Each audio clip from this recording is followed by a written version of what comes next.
All right, I am joined by Nate Grimard, who is getting ready to fight for the first time in a while, February 20th against Danny Lyons at World Class Fight League. Nate, how are you?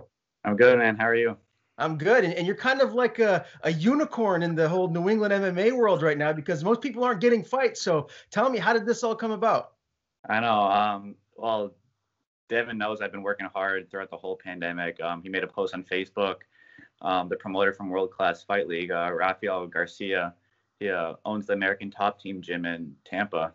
So he reached out to Devin. He got me a fight. He got two other guys recently fights on the card too from the gym that will be making their debut. So That's fantastic. It's nice having someone like Devin in your corner to make things a little bit easier for you. yeah, I mean, over the past year, Devin and I had a great relationship now. So Yeah, he's clearly a great fighter and a solid dude. As far as the other guys that are on your team that will be making the trip and fighting on that same night, who are they? Kyle Pufall, he's going to be fighting at 155.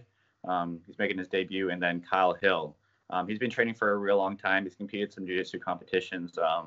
Just never got the timing right, so he'll be fighting at 170.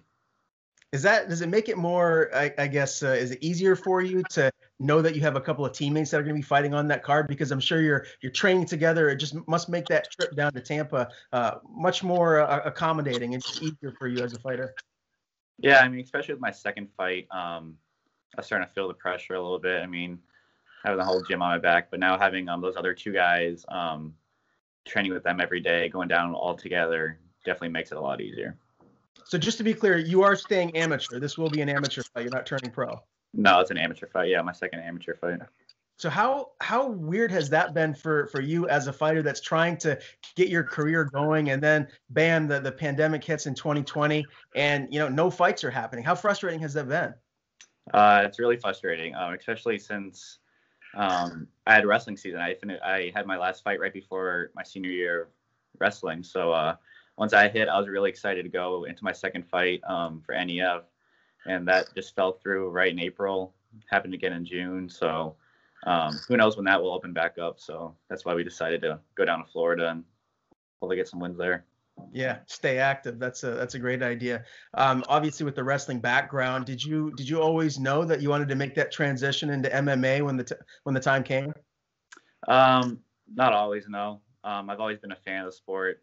I decided to train over the summer, and then, I mean, my hard work kind of just paid off there. It started to get it really pretty quickly.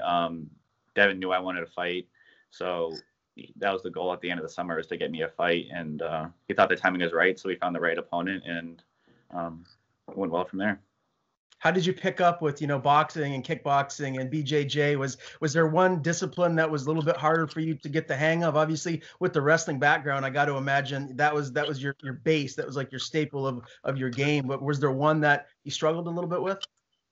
I mean, definitely, the stand up, that was new to me. I did martial arts for a while when I was younger, but I mean, that's a lot different, And then with jiu-jitsu and wrestling, you just have to make those adjustments that make a huge difference, First roll, I was getting choked out every minute by a different guy. So making those adjustments was definitely huge. And especially with this guy being his jiu-jitsu background, that's what we've been working on a lot, was a lot of jiu-jitsu.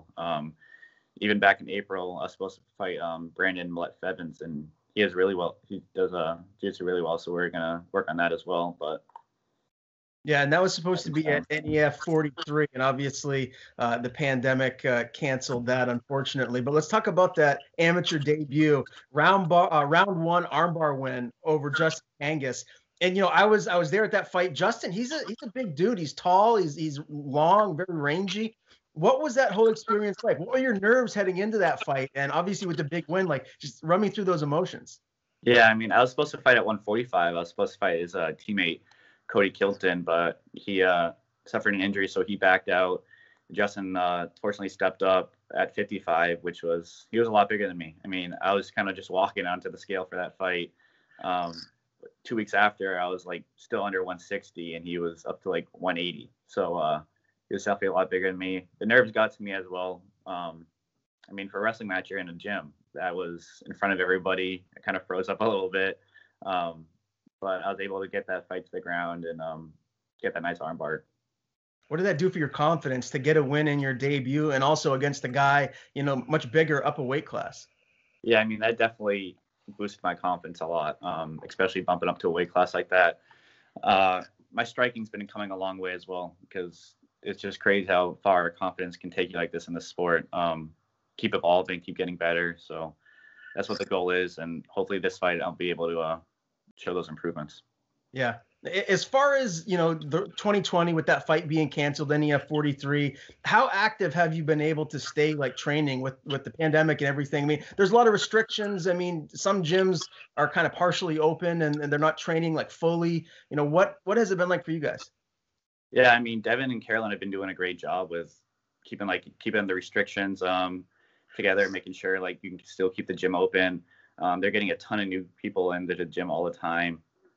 During the pandemic, when it first started, when that lockdown was so new, it was just me and Devin. We were just getting private work in wherever we could at his gym or at the house, hitting pads. So I really haven't slowed down at all since the pandemic hit. And so it's good to have something that I see next weekend happening, working towards that. So.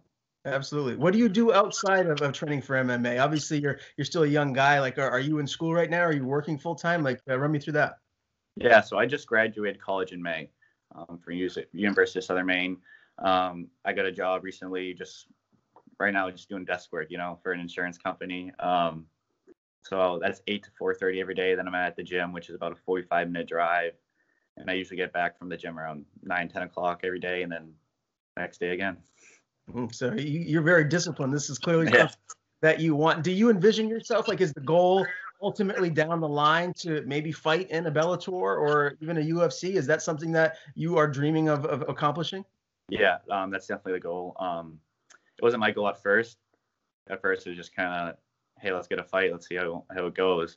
And then having Devin and Carolyn really push me, and having a coach like Devin believe in me and be like, hey, you can do this if you put your mind to it. That's definitely something. So that's what the goal is. I just got to stay confident and focus on the next fight and just keep getting better to get to that goal. Yeah, no doubt. I was just going to say, too, having a coach like Devin, a guy that's fought at the highest of levels, the UFC, Bellator, and if he's giving you confidence and telling you that you can do it, that really must mean a lot to help keep you moving forward and just keep you confident and pushing forward. Yeah, definitely. And I've been getting a lot of work at Recon as well. Coach John Dupree, he's a great coach. He's a genius, to be honest, when it comes to the sport. Same with Matt Probin. He's been helping me a lot with this camp, trying to push him to get down to go to Tampa as well. So I'll have Devin and Probin in my corner, which will be great. I mean, that guy's a savage. He's just a killer when it comes to the stand-up game. Yeah, he's fairly good at stand-up. I've seen him pretty good. Yeah, I mean, geez, man, having Devin and Probin in your corner, that would be something to see right there. A couple of killers. I do want to ask you too about Devin. Obviously, lost his last fight. He retired.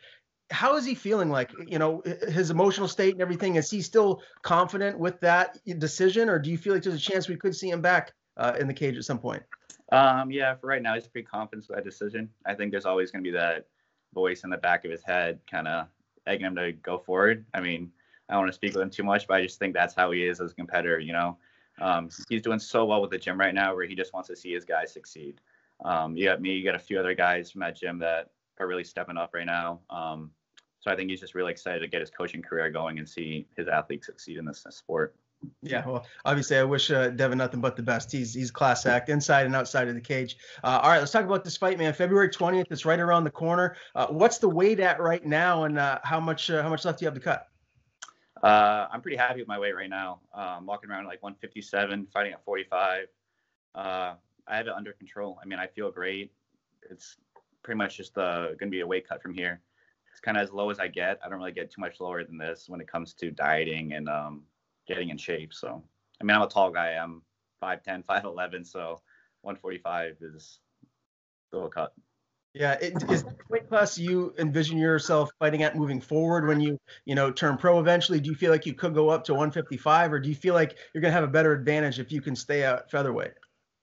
I'll definitely stay at 45. I mean, 157 is still kind of, unfortunately, it's light for a lot of these guys, when you get pro. So my plan is to stay at 45. I'll definitely try to put on some size and fill into that weight class, but 35 is just too much of a stretch. I don't see myself really going down there right now.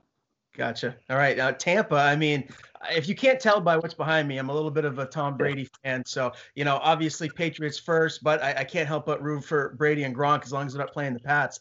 You're going to be down there in that area. I mean, how excited is that for you to be down there, to kind of get out of your comfort zone in New England and go down there into, I guess, what might be enemy territory and fight?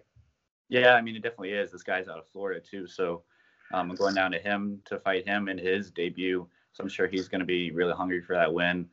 It's kind of crazy to be traveling down for my second fight. It's going to give me a good taste about what I want in the future. So I'm really excited to go down there, especially, I mean, the environment after them getting that Super Bowl win. I think it's going to be pretty fun. Yeah, no doubt about it. Now, your opponent, he's 0-1. He has obviously a loss. There's a head kick loss. Did it? I guess, did you have any questions on whether or not you were going to take this fight when there's a guy that you don't have a whole lot of tape on, or did you just feel like, you know what, as an amateur, this just makes sense. I'm going to go out there, I'm going to test myself, and let the cards fall where they may. Yeah, so I didn't know he had that loss. To be honest, I was told he was 0-0, so I'll have to double check in that to see that loss. But it doesn't really matter when it comes down to it. It's still, you're still gonna have to step in that cage at the end of the day. He's got some good jiu-jitsu like spotlight comps in the past, so we know that's gonna be a strong game. But I'm really confident wherever the fight takes place right now. Gotcha. Well, when I looked up his name on Tapology, that was the only one that popped up. So unless there's another Danny Lyons that's out there, that very well could be. So who knows? Maybe I'm wrong on that. As far as your game plan, I mean, do you feel like you want to keep this in a certain area? I mean, are you just going to try and test out every aspect of your game, or are you just going to let what happens unfold? Kind of just see what happens. Even my wrestling, I feel like I've been improving on that, especially with MMA wrestling. Tying it all together is a huge part. My striking has been coming a long way. I'm starting to become real confident in that. So just try to keep on the feet and kind of just make adjustments as the fight goes on. Well, it's very exciting to have someone here in the New England area that's an amateur and that is going to be fighting. I really hope that the NEF and all these other great promotions here in the area will be making some cards here in the very near future. Speaking of that, is there anyone here in that fights for NEF that kind of sparks your interest? That maybe you go down to Florida, you get this win, you come back 2-0, and then the next NEF card is later this year. God willing, is that something that is there someone that excites you? Yeah, I still really want that fight against Brandon Malef Evans. I got nothing but respect for him. He's a tough fighter. He's 3-1.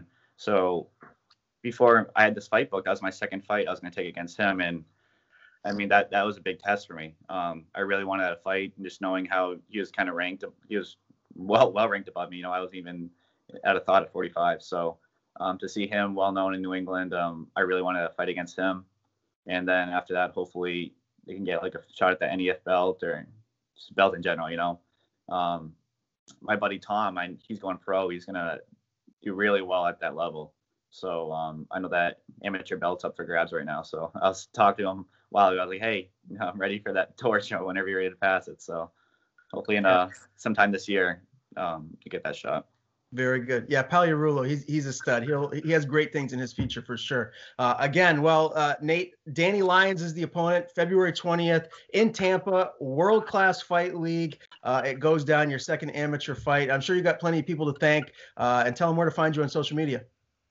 Yeah, so Facebook's just Nathaniel Grimard, same as Instagram, Nathaniel Grimard. Selling shirts as well, so I have all those sponsors on the back. Couldn't be thankful more because traveling down, that's not cheap. So it definitely helped me a lot with that. Nostos and Recon have been a huge part of my success right now. So really excited to represent Nostos and the coaches at Recon as well.